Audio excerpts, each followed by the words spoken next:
কাইসার আহমেদকে খুনের হুমকি, গালিগালাজ করার অভিযোগ, কাইসারের বাড়ির সামনে গিয়ে হুমকি দেওয়ার অভিযোগ শওকত মোল্লার অনুগামীদের বিরুদ্ধে। CCTV footage social media viral. দেখুন, হুমকির অভিযোগ অস্বীকার করেছেন শওকত ঘনিষ্ঠ বাহারুল ইসলাম। কয়েকদিন আগেই ভাঙচুর করা হয় কাইসারের অফিসও। গতকাল ফের সামনে এসেছে তৃণমূলের মধ্যে এই কোন্দলের ছবিটা। খুন হয়ে যাওয়ার আশঙ্কায় ভাঙড়ের তৃণমূল নেতা কাইসার আহমেদ, তিনি এর আগেও প্রকাশ করেছেন। এবং যে ছবি আপনাদের এই মুহূর্তে দেখাচ্ছি, ভাঙড়ে আবার কাইসার শওকত গোষ্ঠীর লড়াই। এবার ওরা খুন করার চক্রান্ত করছে। আসল কথা ব্যাপারটা কি জানেন তো, রাজ্জাক মার্ডার করার হওয়ার পরে মানে অরিজিনাল আসামি সে সাজা পায়নি এবং তাতে তারা ব্যাপক মানে সাহস পেয়ে গেছে। অভিষেক ব্যানার্জির কাছে SMS করছে, বলছে যে আমার তাহলে কি হবে, আমি এখানে দায়িত্ব তাহলে থাকবো না। গত 25 তারিখ সন্ধ্যে 7টার সময় সেই SMS অভিষেক ব্যানার্জি বলছে যে এটা শোনা কথা, যে ঠিক আছে তুমি যেমন ভাঙড়ে কাজ করছো ঠিকঠাক কাজ করো।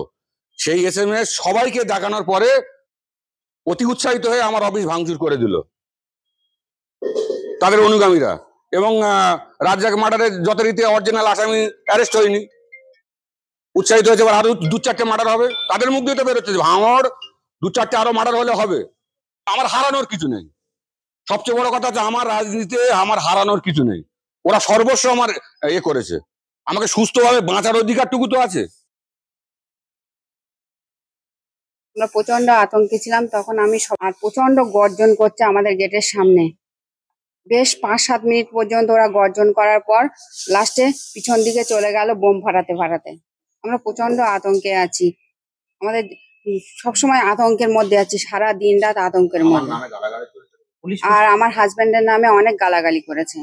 আমরা সুষ্ঠু রাজনীতি দেখতে চেয়েছি। এই অভিযোগ সম্পূর্ণ ভিত্তিহীন। কারণ যে সিসিটিভির ফুটেজ দেখানো হচ্ছে সেই সিসিটিভির ফুটেজ কোথাকার এবং তার বাড়ি কত দূর, এবং সেখানে আমি আছি এই সিসিটিভি ফুটেজে, সেটাও প্রমাণ করাক। আর দ্বিতীয়ত হচ্ছে প্রশাসন নিশ্চিতভাবে এর সঠিক তদন্ত করবে এবং যদি এরকম কোনো ঘটনা ঘটে থাকে যারা দোষী আছে নিশ্চিতভাবে তারা শাস্তি পাক। কিন্তু এই মিথ্যাচার এটা ও অনেকদিন আগে থেকেই করছে। 2021 সালে দলকে হারিয়েছে ভাঙড়ে, 23 সালে বিরোধিতা করেছে, 24 সালে লোকসভাতে বিরোধিতা করেছে, পার্টির সঙ্গে গাদ্দারি এবং বেইমানি করেছে। ISF এর হাত শক্ত করার জন্য ঠিক ভোটের আগে এই ধরনের মিথ্যাচার এবং গুলুগুলি করার চেষ্টা করছে।